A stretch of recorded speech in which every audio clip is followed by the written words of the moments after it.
Hey everybody, welcome back to Video Game. So today I got a fun and exciting video for you guys this evening because this is something you've been asking me to do for the longest time, and I'm in the process of redoing my entire gaming setup. So I'm calling this is the ultimate retro and modern gaming setup, I think, because it's going to be very specifically built just for my own needs, and you might not exactly choose the exact same thing I do, but it's going to have over 100 plus consoles and more, and a lot of it's going to be done with FPGA, and of course it is my video. It's going to have some RGB, dog hair, and dust as well. That's just because we're in the middle of training a puppy right now, and don't worry, you're going to get your dog tags in just a moment. But I spent a lot of time thinking about this, and I knew I had some goals. One, I wanted to have this setup be extremely clean, and two, I wanted to up the immersion with some RGB lighting that was reactive to what you're actually seeing on screen. So this is definitely something that I was going for, but I live in a 1,400 square foot condo in Chicago, so space is at a premium. I have to get very creative with how I do these things, and it's got to look neat because we live in this space, and I have a deal with my wife. I can have all this gaming stuff, it just can't become a mess. So right off the top, the cornerstone of this ultimate retro gaming setup is going to be MiSTer FPGA. Now, I own a metric crap ton of original consoles, and while I could wire them up to the television for space saving purposes and because I love it so much, MiSTer FPGA is going to be involved here. So every single console and every single arcade board it runs is not going to be in the setup. It is going to be specifically MiSTer FPGA, replaces everything I can possibly get my hands on. So PC Engine, Nintendo 64, PlayStation 1, Sega Saturn, Neo Geo, Sega CD, Sega Genesis, and every other console MiSTer runs currently is not going to be in this setup, and that saves me room to do stupid things like I love to do, because who owns two FM Towns Martys? Apparently I do. So I'm going to be able to play all the consoles that don't have FPGA cores all the way up to the modern generation on this setup, and I definitely have a good choice as far as scalers are concerned. I've got a RetroTink 4K, a Morph 4K, a FrameMeister, as well as an OSSC, but it should be pretty obvious what would be the best choice right now for this setup, because at the time of making this video, the Morph analog bridges are not out yet. I went directly to the RetroTink 4K, and that is because I get direct video mode on MiSTer FPGA for all of the perfect scaling. And that's just using the signal off the HDMI port from MiSTer FPGA and sending it into the RetroTink 4K in DV1 mode. That means all of the arcade cores, all of the home console cores, computers and otherwise, as well as handhelds, are going to perfectly scale to my television. And I did a RetroTink versus Morph 4K scaling challenge for actual direct video 1 mode, and I totally could have put the Morph 4K into this setup, but I wanted all of the analog video signals from the Tink as well, because we're obviously going to have signals from consoles that do not work on MiSTer FPGA or any FPGA console, and they need to be in the mix. Additionally, of course, we're going to have some Dreamcast here, and I can also put my Naomi in the setup if I want to, and we're going to be using that Toro VGA box going into the RetroTink 4K in VGA and putting the audio in as an analog signal, because there's no way it can be an ultimate retro gaming setup for me personally if I can't play every single Dreamcast game I've ever played. And if you haven't seen the video yet, I did a review on the RetroTink 4K along with the Dreamcast, and I've never seen the console look this good outside of putting it on a 31 kilohertz VGA monitor or an arcade monitor. It absolutely is incredible. Now my LG C4 OLED, it is just stunning. If you want to see the setup of that television and a review of it as well for gaming purposes, I'll leave a link in the description below, because I did that maybe 6 or 8 months ago in my setup, and it absolutely just worked perfectly. But the main reason the Tink 4K is going in is because of the SCART connection and everything else. SCART's going to allow me all of the RGB in for all of the consoles I own that support it that don't exist on MiSTer FPGA. It's also going to allow me to put all of my arcade boards in for stuff like obviously Dreamcast or PlayStation 2 or even Wii and GameCube. I have my component video in, and then the VGA in for any sort of arcade board that's going to use VGA as well, because I do love to collect those boards. And of course, SCART's going to be for the JAMA, and up front for things like the FM Towns Marty that do not have RGB mods, and the best signal is going to be S-Video. I have my S-Video connector as well as composite if there's anything I feel like putting in, so it's definitely going to cover every single signal. But the thing I was most excited about and kind of kick this video off is I am a filmmaker for a living, and I love lighting, so I figured I would put these Hue Play lights behind the television and basically turn my entire living room into one light show when I game, which you'll see later in the video. Additionally, a lot of the consoles that are going into this setup are going to have optical disc emulators in some way, shape, or form. I haven't put it in yet, but I have a flippy drive from my GameCube here, so it'll make it region free, and I'll have an optical disc emulator. So if you want to see a setup of that, leave me a comment as well. I might shoot a video, I might not. not. But this is where everything is going right here in this television. You're going to see that there is a Kong on the television stand there for dogs. No, it's not what you think. There's also a candle in front of the TV that my wife put there, as well as a bunch of dust, cat toys, and dog toys. And the reason it's so dusty is because we're in the middle of raising a puppy. I know I mentioned him on the channel, so you get a little bit of a dog tax here. This is Gizmo. He's currently about 4.5 months old. He is a healer mix, and he absolutely leaves his toys everywhere and sheds like crazy. And it's not the only dog we have, so there will be a second dog tax later on in the video. He was hanging out while I did this, and he was a very good boy, so of course he got some treats just so you could see what was going on. And honestly, my wife and I just love pets. So currently in this setup, it's a bit of a mess. I have a Wii U as well as a 3DO M2 FC21 because everyone has one of those in their setups, right? All jokes aside, there's also a sticker for a jumper pack in Nintendo 64 here, don't know why. Behind door number 2, doing some Monty Hall business here, we have a bunch of handhelds, a bunch of games, some of which are in my shame pile and haven't been opened yet. Additionally, I have a PlayStation 4 as well as an Xbox One X. And the Xbox One X is leaving because the Series X is backwards compatible, and this setup goes through all modern consoles as well. You'll see in just a moment.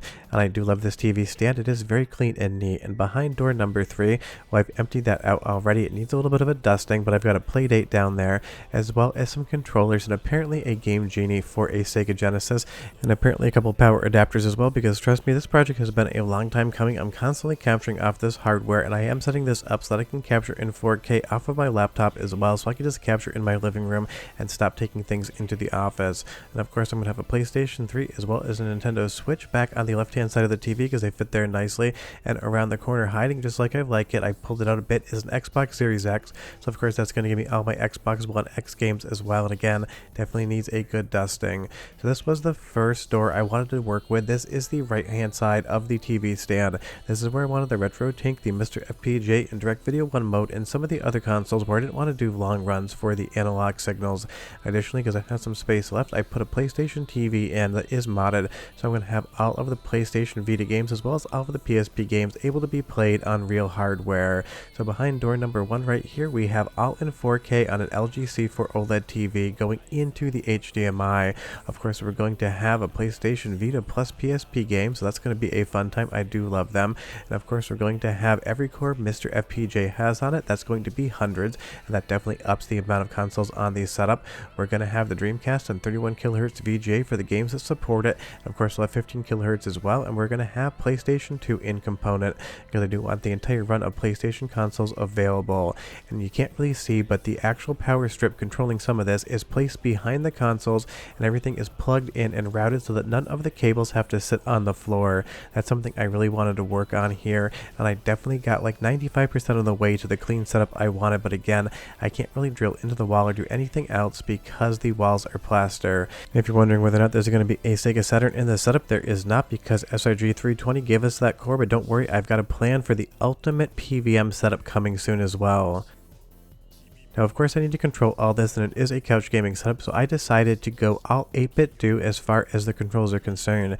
I have the Saturn wireless pad. That way it's going to give me Sega Saturn as well as Sega Genesis set up completely with the 6-button arrangement that you want from there. And of course, I can do these all wired as well if I feel like sitting a little bit closer to the TV. For all of the other core stuff like PlayStation 1 and other games, I just have a 4-button setup like Super Nintendo. I'm going to use the 8-bit do Ultimate 2.4G wireless controller. If you're wondering, no, this video isn't sponsored. I just had these things in the closet. They work well for me, so that's what I decided to do. And for stuff like PC Engine and NES, where you have 2 buttons in a row, I need that hand feel. So of course I'm going to use their 2.4 GHz wireless PC Engine controller. And Nintendo 64 is always a very specialized situation, so I'm going to use the Retro Fighters controller because honestly, original Nintendo 64 controllers just personally cramp my hand. Maybe they don't for you, but for me, long periods of time actually playing these games just end up feeling really crampy. My hand gets a little bit tired, so this is something I found that works, and I will leave links in all of these items in the description below so you can pick them up if you want, because you do need to have the proper setup when it comes to Nintendo 64 controller wise, or else it's an absolute pain in the ass to actually interact with the hardware. So the Retro Fighters is my preferred controller for MiSTer FPGA, but honestly, if you read out there, you're going to find a ton of different recommendations, so just go ahead and buy whatever you think works for you and you should be totally fine. But when it comes to arcade games, there's only one option for me, and that is using an original arcade stick, whether it's USB on MiSTer FPGA or with an actual adapter for original hardware, because I don't want to play something like Metro Melee on Neo Geo AES without that arcade stick in my hand. Sure, you can do it on controller, and I totally understand if that's what you want to go for, but for me personally, an arcade stick's an absolute must, so even though it doesn't fit in the TV stand, it is part of my ultimate retro gaming setup, because it also works on modern consoles as well, and that is the TR Octopus Fight Stick. I did a review of this a little while ago. I will leave a link in the description below, but honestly it's been great for everything from MiSTer FPGA to Dreamcast to Neo Geo to any other console I throw it at. And the best part is for this setup, it'll run MiSTer, it'll run Dreamcast, it'll run PlayStation 2, PlayStation 3, all of the consoles you would want to play around with that are in this setup, including the Nintendo Switch, as well as a Steam Deck, which you will see soon, and that's been absolutely awesome. Now behind door number 2, I have that Spice Orange GameCube with the flippy drive soon to be inside of it, and additionally I also have a FM Towns Marty with an optical disc emulator, because this is a console that does not have an FPGA core for it, so of course I want it in the mix, and PlayStation 5 has really bad backwards compatibility, so I need an original PlayStation 4 in there so I can be able to play whatever it is I want on PS4, because there's still a bunch of fun games. I've got my controllers behind the FM Towns Marty and the GameCube, and behind the PlayStation 4 controller I've got a 3DS and a Wonder Swan with a flash cart, just because they tucked in there nicely and I couldn't find anywhere else to put them. They're not part of the ultimate retro gaming and modern gaming setup, air quotes, but they do fit back there nicely, so that's where they're going to live, and that is in the middle drawer. So if we move over to the left hand side of the TV stand, the one thing that no one's going to have is going to be that 3DO M2, and then up top here I will keep all of the controllers that I'm going to use for MiSTer FPGA, as well as the wireless adapters. I just don't leave them plugged in because I was worried about knocking them. There are a few games in the 3DO M2, and I don't expect an FPGA core anytime soon for that, so of course that's in here. And I've got the PlayStation 3 as well, so we have PS1 on MiSTer, PlayStation 2, 3, 4, and 5 on original hardware. So this is what this setup currently looks like. Of course I haven't finished dusting or moving the toys around yet, but this is everything that's in there. The only consoles that I couldn't fit, unfortunately, were an original Xbox and a PCFX, because they are absolutely massive. I'm still trying to figure out if I can hide them behind the television, so I'm 2 consoles short of being able to play absolutely everything out there, from NES all the way up to the current generation of hardware, and then when Switch 2 launches I'll probably put a Switch 2 behind the TV as well. And it's been a ton of fun, even if it left me with this absolute disaster of a pile of all of the other crap that came out of that TV stand. I just basically kept putting things in there and never took them out. But as far as the Hue Play lights are concerned, this is something I really wanted to get in this setup. I thought it would be a ton of fun, and I was absolutely blown away. It just looks absolutely incredible on the wall, and I'm just shooting this in daytime on my camera as well, and I will show you what it looks like when I darken the room in just a bit. But this was one of the main impetus for actually doing this. I just wanted to play around with color and get better immersion, because I have the LG C4 OLED, I've got all the hardware. I just wanted to take it one step further, because of course I've got surround sound for everything as well, and this definitely just 100% hit for me. It might not be your cup of tea, it is completely an unnecessary add-on, but it's one of those things. I love ambiance, I love volumetric lighting, I love all of the different colors this thing displays. It is just fun, it's charming, it kind of just adds an extra layer of depth to your immersion when you're actually playing the games. It's just something that really did it for me. And the best part is every single piece of hardware you see here is going to be reactive to the HDMI signal going into the television. It all works via a sync app, not a sync box. That's been absolutely amazing, and I was very surprised just how good this was. But don't forget, I do shoot everything at 24 frames per second, so if the motion cadence looks a little bit strange, that is why. And I'm underexposing this shot for the actual television so you can see the colors on the wall, but those orange glows coming from the sand when I look down here, getting them on the back wall, it is just stunning. I am so impressed with this product, and again, not anything that I have to talk about. I just purchased it with my own money and wanted to have fun, but this 100% sold me on the idea of immersive reactive RGB lighting for a gaming setup. And now it's something when my wife and I are watching movies, when I'm watching television, when I'm playing games, I'm going to be able to do this in the living room, and it just adds an extra layer of fun to the mix. But leave me a comment down below and tell me if you've ever done any of these lights in your setup. I would be curious to see who else out there is using them, because it's one of those things I know they exist, but I never hear anyone talk about them. but I certainly do enjoy them. And this is every single console I put in here. And just so you know, the power adapters as well as the cables are behind the consoles. I had no plans on having everything ready to run at a moment's notice. I do not have the space. I gave up a long time ago on trying to have every single console I've ever owned ready to play on a television at any one point in time. That might be a letdown to some people, but for me, it just drives me nuts.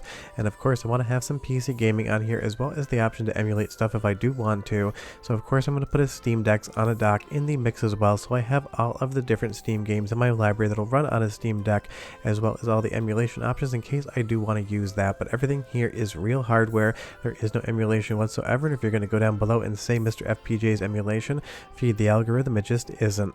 And I love even seeing the MiSTer menu here, all of those RGB colors coming around the television. It just looks absolutely stunning. And just so you know, with the other lights, I do have those available as well. And here is your other dog tax. This is Mari. She is a 3.5-year-old corgi who absolutely hates having cameras pointed at her. We have no idea why. She's never liked it, but you will see here she at least didn't jump off the couch. So those colors extend behind the couch as well, which is covered right now in sheets because Gizmo wants to rip at the couch cushions. But if we play a little match of Street Fighter Alpha 3 here again, it just looks absolutely stunning with the lights on the wall. Sorry it isn't 24 frames per second. It does have a little bit of a staccato motion, but that's just how it works when you're shooting on cinema cameras. I do not like the look of 60i or 60p any day of the week. But this is what I've done for my setup. Now, if you want to see a part 2 where I go over all the RetroTink profiles I use, what I think is the best way to set it up at home, leave me a comment down below. I was going to put it in this video, but I'm already at 16 minutes, and honestly, it just felt a little bit too long for what I was trying to do. But as far as the setup is concerned, I am 100% happy with it. I just wish I had the space for the PCFX and the original Xbox, and that burst of light right there, timed to the footage, which works perfectly. It's such an impact, and it just drives the action a little bit more. So for me, MiSTer FPGA plus all the consoles, retro and modern, it doesn't play in this setup. The only thing I'm missing is PCFX and original Xbox, but otherwise it's all there. Hope you enjoyed the video. If you have any questions or comments, leave them down below, and I'll see you next time. Bye bye.